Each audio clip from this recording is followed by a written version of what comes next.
This is a CBC podcast. Time to head to the movies. What was your assignment on again? Bromeliad biota. Julia Raymonti, Queen of the Andes. Miller Graham? Yeah? Welcome to Generation 1.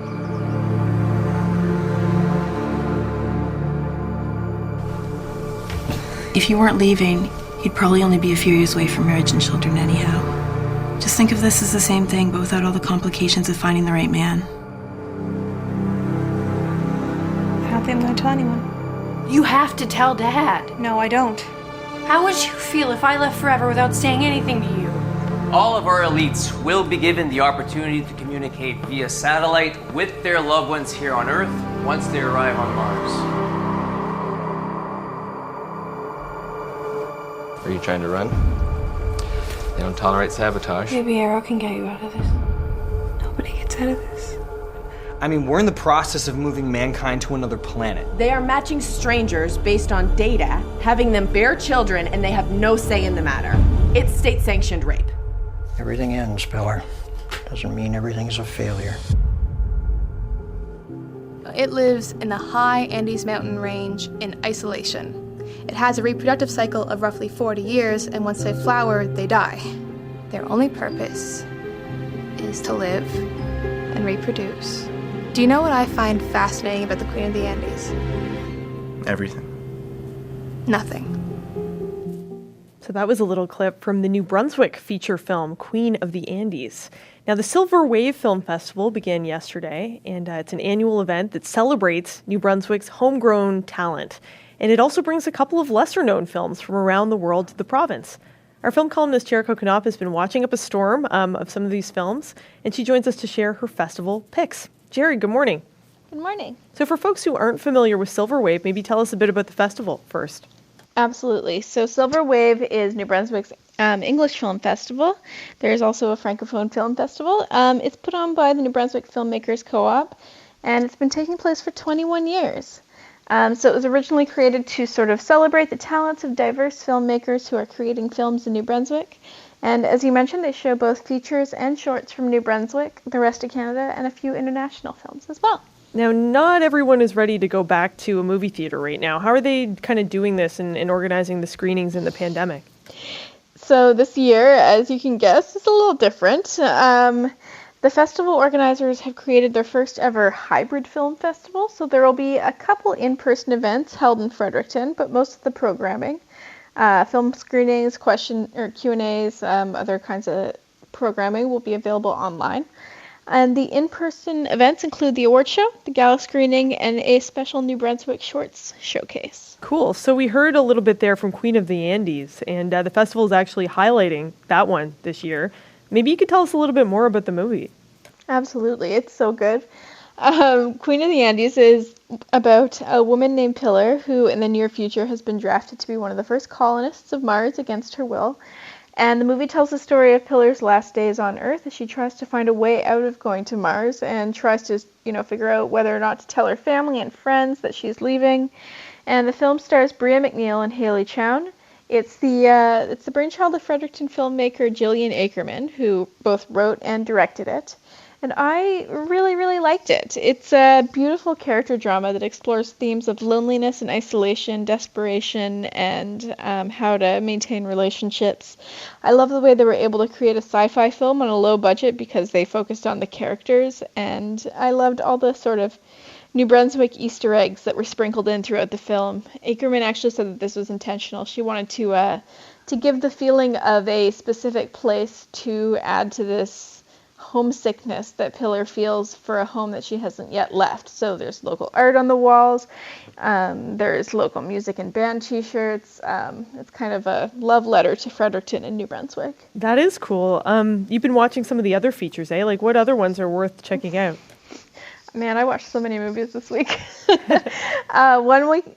Pint at a Time is one of the international documentaries, and it's about Black-owned craft breweries in the United States. Follows a couple brewers as they try to battle stereotypes and prejudices in an industry that is, predominantly run by white men. I didn't actually expect to like this one, but I really did. It speaks to my privilege that I never really, considered craft brewing to be a white pastime, But I definitely learned a lot about the industry and as well as the African history of beer. So highly recommend that one. Finally, if you didn't see We Were Here, when it was first performed at the St. John Theatre Company and streamed last year, you've got your chance to watch it again. This piece was written by Clyde Bray, local poet and playwright, and it tells the story of 4 lesser-known Black community leaders in New Brunswick history. It's a really interesting hybrid of film and theater, and the performances are well done. The history is something that I'd never heard of before, so I highly recommend you check that out as well. And lots of St. Johners star in it, which is always a bonus, right? Absolutely, yeah. So any that you didn't like or that you think we could skip? So, Birth of Innocence is this year's international feature documentary pick. It's an American art film that has a couple narrated voices, the voice of innocence and the voice of the human experience, speaking over visuals of the natural and human world. And that is literally the only way I can describe it. But if that doesn't make much sense, don't worry, it didn't make any sense to me either. It was just like random images over this like spiritual thing for like an hour and 14 minutes. It was very long and I didn't really get it, but I'm not a big art film person. The most interesting thing about this movie, though, is the history. It was directed by Malcolm Parker, who raised $28 million to create it back in the early 2000s, or early 2010s, I guess. And it cost $1 million to make. So the director was like, hey, I'm going to take that extra $27 million and spend it on a bunch of spiritual stuff, my own personal lavish lifestyle. Apparently, he also invested in some ill-advised Ponzi schemes. So he was convicted of fraud, spent 4 years in prison, and then the producer, Horace Williams, finally finished the film, overseen by a bankruptcy court. And now it's being shown to try to get the investors to recoup some of their money. I want to see a movie about that rather than the actual movie. Someone should make that into a movie. Okay, so one of the things that people wait for every year with Silver Wave is the shorts, right? Because a lot of people work on these, and they're kind of like a more democratic kind of filmmaking here in New Brunswick. Do you have some favorites of the short films that are being screened this year? I do. I'll try to get through them quickly. There's so many. Picture Yourself by Tracy Levine is about an agoraphobic woman who resists going to her partner's family member's funeral, and this triggers a crisis point in their relationship. As someone who struggles with anxiety and panic attacks, this one really stuck with me. It was very good. Science Project is by Brandon Hicks, St. John writer and comic artist. It's a weird claymation animated story about a kid who gets paired with the class weirdo for a science project, and it was short, but it was a lot of fun to watch.